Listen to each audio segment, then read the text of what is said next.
সকালে ব্রেকফাস্টের জন্য আমরা সবসময় কিন্তু সহজ রেসিপিগুলোই খুঁজে থাকি, যেটা বানাতেও সময় কম লাগে আর সকলে বেশ ভালোভাবে ভক্তি হয়েই খায়। তো আজকে সেরকম একটা রেসিপি আপনাদের সামনে নিয়ে চলে এসেছি। মাখা বেলার ঝামেলা নেই, বানাতে সময় লাগবে মাত্র 5 মিনিট, আর খেতে তো সেই টেস্ট। খুবই নরম তুলতুলে হওয়ার কারণে বাচ্চা বুড়ো যাকে দেবেন সে শুধু খেয়েই যাবে। নমস্কার, আমি নীলিমা, আপনারা দেখছেন এনপি টেস্টি ফুড। তো চলুন বন্ধুরা, ঝটপট 5 মিনিটের মধ্যে এই ডিম পরোটার রেসিপিটি দেখে নেওয়া যাক।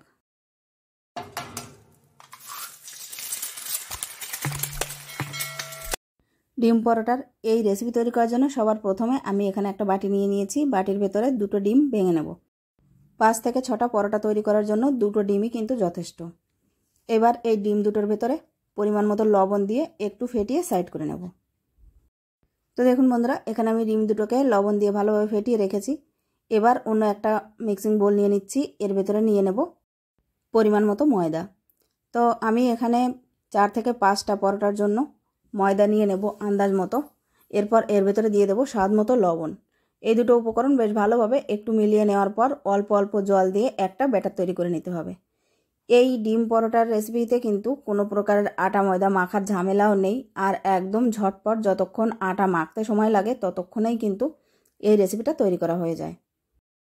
তো এখানে অল্প অল্প জল দিয়ে আমাদের একটা স্মুথ ব্যাটার তৈরি করে নিতে হবে। তো দেখুন বন্ধুরা, জলটা একবারে অবশ্যই বেশি দেওয়া যাবে না, অল্প অল্প করে জল দিয়ে তারপর একটা ব্যাটার তৈরি করে নিতে হবে। দেখুন আমাদের ব্যাটারটা কিন্তু এখানে রেডি হয়ে গেছে। আমি ব্যাটারের কনসিস্টেন্সিটা আপনাদের একটু দেখিয়ে দিচ্ছি। ঠিক এরকম ঘনত্বের একটা ব্যাটার লাগবে।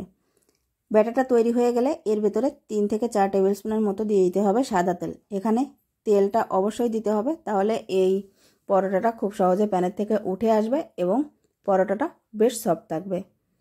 এইবার তেলটা দিয়ে ভালোভাবে মিলিয়ে নিতে হবে, তাহলেই কিন্তু আমাদের পরোটা তৈরি করার জন্য ব্যাটারটা একেবারেই রেডি হয়ে গেল। এবার পুরটা তৈরি করে নেব। সেজন্য কড়াইতে দিয়ে দিচ্ছি অল্প পরিমাণ তেল। তেল দিয়ে তেলটা গরম হয়ে গেলে এর ভেতরে দিয়ে দেব হাফ টিস্পুনের মতো গোটা জিরে। জিরেটা একটু ফুটে গেলে এর ভেতরে দিয়ে দেব পেঁয়াজ কুচি। এখানে আমি একটা বড় সাইজের পেঁয়াজকে কুচি করে কেটে নিয়েছি। পেঁয়াজটাকে একটু ফ্রাই করে নেব। 30 থেকে 40 সেকেন্ড একটু নেড়েচেড়ে নেওয়ার পর এর ভেতরে দিয়ে দেব ক্যাপসিকাম কুচি, আর দিয়ে দিচ্ছি 2টো কাঁচা লঙ্কা কুচি। আমি এখানে পেঁয়াজ আর ক্যাপসিকাম ব্যবহার করেছি, কেননা এই দুটো উপকরণ কিন্তু ভাজা হতে খুব কম সময় লাগে, সেজন্যই ব্যবহার করেছি। আপনারা অন্য সবজি চাইলেও অ্যাড করে নিতে পারেন। এবার এই দুটোকে মিনিট খানেকের জন্য একটু নাড়াচাড়া করে ভেজে নেব এবং এর ভেতরে দিয়ে দেব স্বাদ মতো লবণ আর হলুদ। লবণ হলুদ দিয়ে আবারও একটু নেড়েচেড়ে নেব। এরপর এর ভেতরে দিয়ে দেব টমেটো সস। যেহেতু আমি এটা বাচ্চাদের জন্য তৈরি করছি, টমেটো সসটা দিলে কিন্তু এর টেস্টটা অনেকটাই বেশি ভালো আসে, আর বাচ্চারা তো টমেটো সস পছন্দ করেই। এবার টমেটো সসের সাথে সব কিছুকে মিলিয়ে নিয়ে একটা ঢাকা চাপা দিয়ে দেব মিনিট খানেকের মতো। 1 মিনিটের মধ্যেই কিন্তু সব কিছু বেশ ভালোভাবে সেদ্ধ হয়ে যাবে। তো দেখুন বন্ধুরা, 1 মিনিট পর ঢাকনাটা খুলে নিলাম। এবার একবার মিলিয়ে নেব। এরপর এর ভেতরে দিয়ে দেব যে ডিম আমরা ফেটিয়ে রেখেছিলাম সেটা দিয়ে 10 থেকে 15 সেকেন্ড পর্যন্ত নাড়াচাড়া করব না। যখন নিচ থেকে একটু জমাট বাঁধতে শুরু করবে তখনই এটাকে ভালোভাবে উল্টে পাল্টে ভেজে নিতে হবে। খুব বেশি কড়া করে ভাজার প্রয়োজন নেই।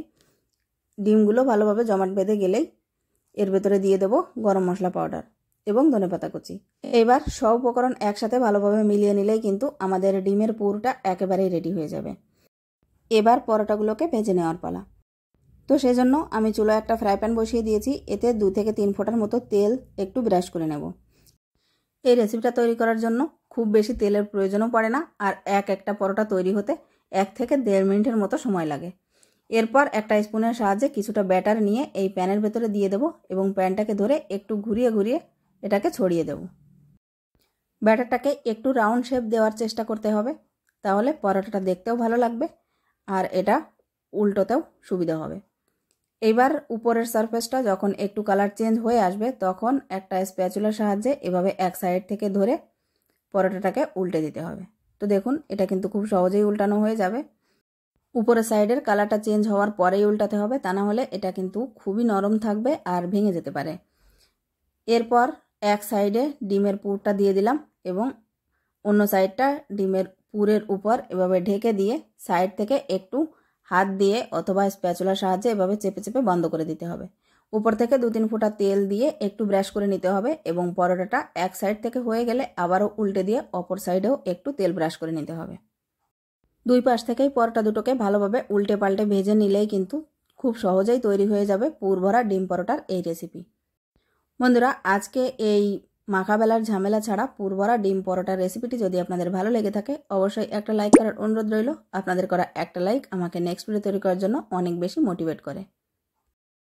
তো দেখুন বন্ধুরা, এখানে আমাদের একটা ডিম পরোটা কিন্তু রেডি হয়ে গেছে। এই একইভাবে বাকি ডিম পরোটাগুলোও ভেজে নেব। বন্ধুরা, আজকের এই ভিডিওটি যদি আপনারা ইউটিউব থেকে দেখে থাকেন তাহলে চ্যানেলটিকে সাবস্ক্রাইব করে নেওয়ার অনুরোধ রইল, এবং যদি ফেসবুক থেকে দেখে থাকেন তাহলে পেজটিকে ফলো করে নেওয়ার অনুরোধ রইল।